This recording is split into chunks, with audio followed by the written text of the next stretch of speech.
तो व्यूअर्स, एक बार फिर से स्वागत है आप सभी का हमारे चैनल ARM टीवी पे। और आज हम बात करने वाले हैं बजट पे, बजट 2023 जो कि पेश किया गया है निर्मला सीतारमण जी की तरफ से। तो आइए दर्शकों, आज बात कर लेते हैं कि इसकी मेन हाइलाइट्स क्या है। ये जो बजट आया है ये किस किस जगह पे इम्पैक्ट करने वाला है, इसके मेन हाइलाइट्स हम आपको आज बताने वाले हैं। तो इस बजट में जो सबसे अच्छी बात हुई है मिडिल क्लास के लिए वो ये है कि यहाँ पे अब 7 लाख तक टैक्स स्लैब में रिलीफ दे दिया गया है सरकार की तरफ से। जो टैक्स स्लैब है वो है 0 से 3 लाख रुपए तक 0 नील, 3 से 6 लाख रुपए तक 5% टैक्स, 6 से 9 10% टैक्स, 9 से 12 15 और 12 से 15 20% टैक्स और 15 से ऊपर 30% टैक्स। लेकिन अगर आप 7 लाख तक छूट लेना चाहते हैं तो आप इस नए जो टैक्स स्लैब है उसमें छूट ले सकते हैं। अब बात कर लेते हैं कुछ कमोडिटीज की।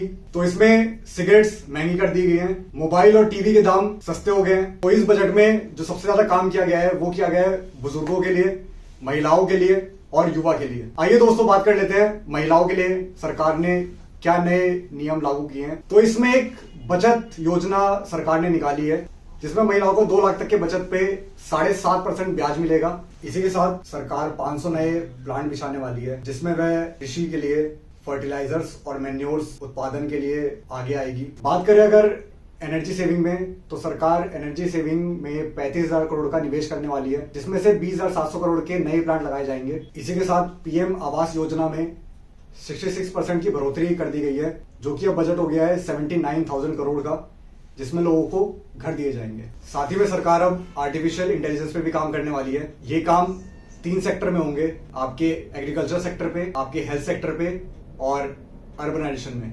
साथ ही में सरकार ने रेलवे का भी बजट काफी बढ़ा दिया है। इस बार जो रेलवे का बजट आया है वो है 2.5 लाख करोड़ का, जिसमें नई लाइनें बिछेंगी, नए स्टेशन का निर्माण होगा और इसी के साथ एयरपोर्ट, हेलीपैड और वाटर एयरड्रॉम भी नए बनाए जाए। साथ ही में हमारी वो समूह, वो जातियां जो अभी पिछड़े हैं, चाहे वो सामाजिक तौर पे हो चाहे आर्थिक तौर पर हो, उनके लिए बस्तियां बनाने के लिए और मूलभूत जो बेसिक नीड्स होती हैं उनके लिए सरकार ने 15,000 करोड़ का बजट तैयार किया है अगले 3 साल के लिए। साथ ही में 157 नए नर्सिंग कॉलेज देश में स्थापित किए जाएंगे। साथ ही में सरकार ने आदिवासी जो छात्र हैं उनके लिए 740 नए एकलव्य मॉडल स्कूल तैयार करने की बात की है और 38,800 नए टीचर्स जो वहां पे पढ़ाएंगे उनको नियुक्त करने की बात की गई है। वित्त मंत्री सीतारमण जी ने जो 7 प्राथमिकता के बारे में बताया इस बजट में वो है समावेशी विकास, अंतिम छोर तक पहुंचना, बुनियादी ढांचा, निवेश, क्षमता को उजागर करना,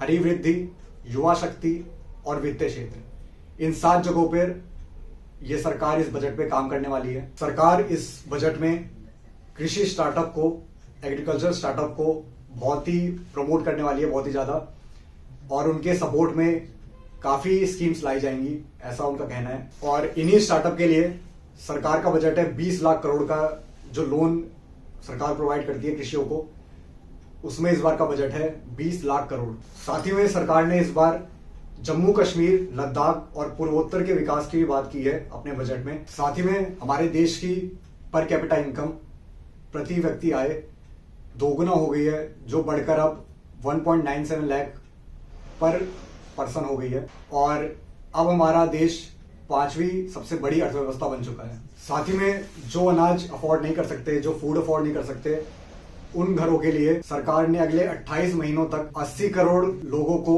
मुफ्त अनाज देने की बात की है। तो दर्शकों, अब बात कर लेते हैं कि इस बजट में क्या क्या चीजें सस्ती हुई हैं और क्या चीज महंगी हुई है। तो इसमें mobile phones, TV, lab grown diamonds means artificial diamonds, shrimp feed, lithium ion batteries और रॉ मटेरियल ईवी इंडस्ट्री के लिए ये सब चीजें सस्ती हुई हैं। जो भी इलेक्ट्रॉनिक आइटम है और जो भी इलेक्ट्रिक व्हीकल को सपोर्ट करता है वो सब चीजें सरकार ने इस बार सस्ती कर दी है। तो अब बात कर लेते हैं क्या चीजें महंगी हुई हैं। Silver, cigarettes, compounded rubber means rubber industry पे इफेक्ट पड़ेगा इसका, इमिटेशंस, ज्वेलरी और गोल्ड के bars, bicycles, toys, imported kitchen item जैसे चिमनी वगैरह, इलेक्ट्रिक चिमनी, और लग्जरी कार जो इंपोर्टेड है और ईवीज जो इंपोर्टेड है।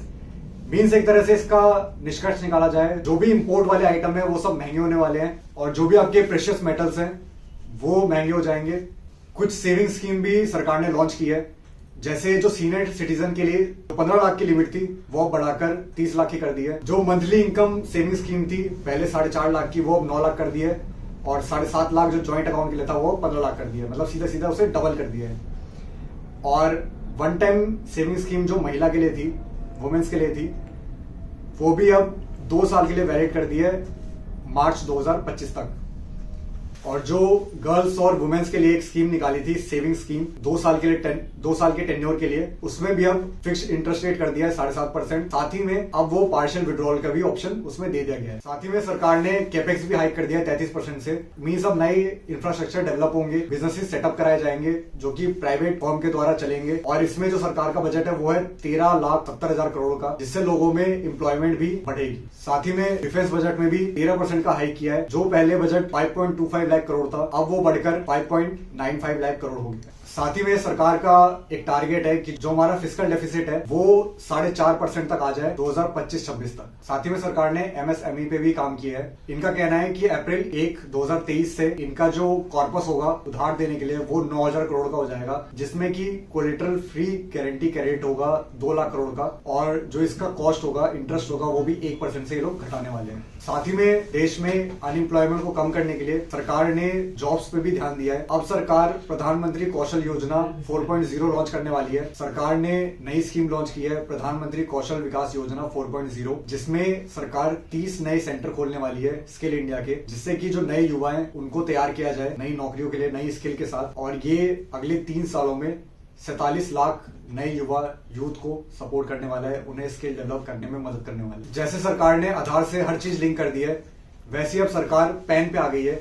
अब पैन कार्ड हर बिजनेस की आइडेंटिटी पे, हर बंदे का जो भी सरकार से जुड़ा कोई भी काम है उसमें अब पैन मैंडेटरी हो जाएगा।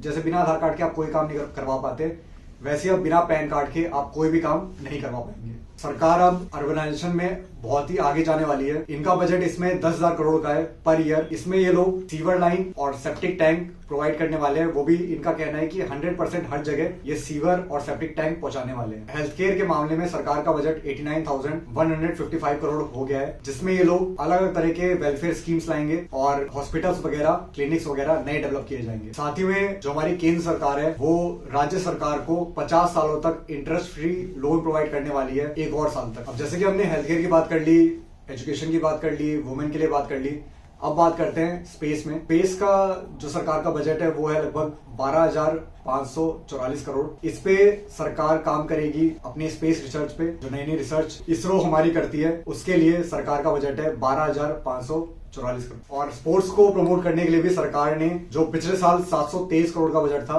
वो अब बढ़ाकर 3,397 करोड़ कर दिया है, लगभग 4 गुना। टूरिज्म को बढ़ाने के लिए सरकार ने 50 नए डेस्टिनेशन डेवलप करने के लिए सोचा है, जिसमें वो डोमेस्टिक और इंटरनेशनल टूरिज्म को बढ़ावा देंगे। तो व्यूअर्स, इस बार जैसे आप देख सकते हैं हेल्थ केयर जो हमारा डिपार्टमेंट है और एजुकेशन डिपार्टमेंट है, इसमें थोड़ी बजट में कटौती आई है, जिसका सीधा सीधा इम्पैक्ट जो इफेक्ट जाता है वो जाता है क्योंकि सरकार ने जो टैक्स स्लैब है उसको भी 7 लाख तक बढ़ा दिया है। जो पहले 5 लाख था, अब आप 7 लाख तक की रिबेट ले सकते हैं। तो कहीं ना कहीं ये इम्पैक्ट वहीं से आया है कि जब सरकार के पास टैक्स कम आएगा उस हिसाब से सरकार वो पैसा भी कम लगा पाएगी इन क्षेत्र में। तो व्यूअर्स, आपका इस बजट पे क्या कहना है? आपको ये बजट कितना सही लगा और कितना गलत लगा, ये आप हमें कमेंट में जरूर बताइएगा। इसी के साथ वीडियो खत्म करते हैं और वीडियो को